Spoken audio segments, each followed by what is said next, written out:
is that we weren't embracing all the different constituencies and all the different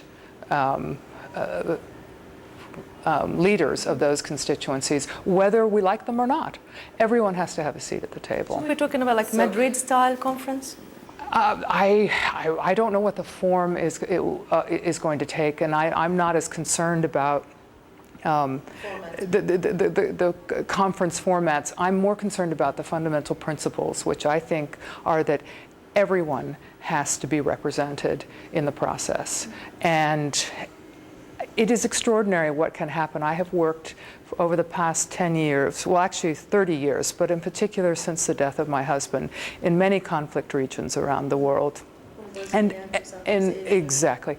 And I have seen everywhere the importance of people sitting together who, the Balkans is a classic example. I have sat with men and women who lost all members of their families to possibly the family members of the people sitting across the table. I mean, the worst of inhumanity took place in the Balkans. And I found that by sharing their stories, these people could begin to accept one another as fellow human beings, deserving of respect, and as partners in building peace, building a future together. And that is really the only way that we'll have security in our region, is if everyone has a stake in the process and everyone is guaranteed justice and security and opportunity for the future. Absolutely. You also been advocated the concept of tolerance between the Muslim world and the West. Recently, there is a new sign of change. President Obama, again, he was saying recently in Turkey that the U.S. is not and never will be at war with Islam. Do you think this is only the words is enough? How can he consolidate or solidify these statements? What can be done between us and the West? I think we have responsibilities on both sides. And the crisis has, I've never subscribed to the notion of the clash of civilizations. I think that was a politically, ideologically motivated approach. In fact, the conflict that I see is within our own societies, and all societies, or so many societies today, between those who are, again, willing to listen and exchange, are open to one another, are tolerant, are conscious of the importance of building a future together, that no one who is marginalized or disenfranchised is ever going to be a partner for peace. In fact, always you will have a source of resistance, a source of tension and friction and insecurity in society if everyone doesn't have a sense of security.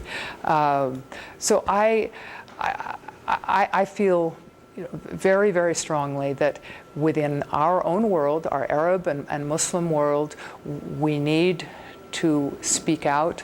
We need to confront those who advocate violence and who cloak it in religion, when in fact it's a political agenda, and it isn't true to our faith as I understand it, having been taught by one of the most devout Muslims I have ever met, my husband.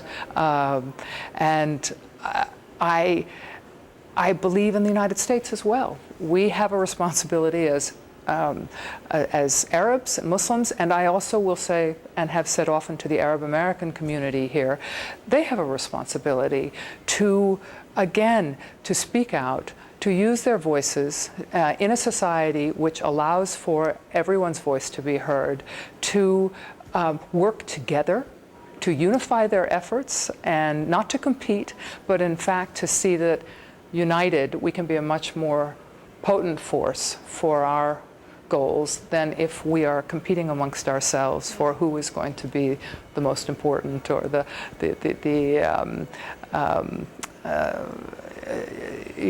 who is going to get the most attention. In fact, the important thing is the struggle for peace and security and justice. And I have great hope that with this new administration, there is on the part of the president, certainly he's made it very clear an openness, a larger view of an understanding of the world and its many complexities.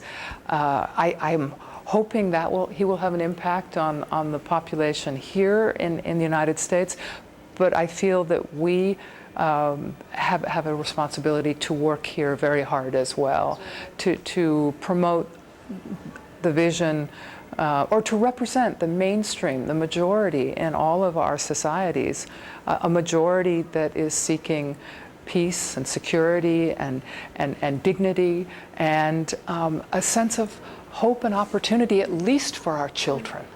I mean, we're willing, I think my generation is willing to sacrifice if at least our children can have some hope for the future. Yes, it's true.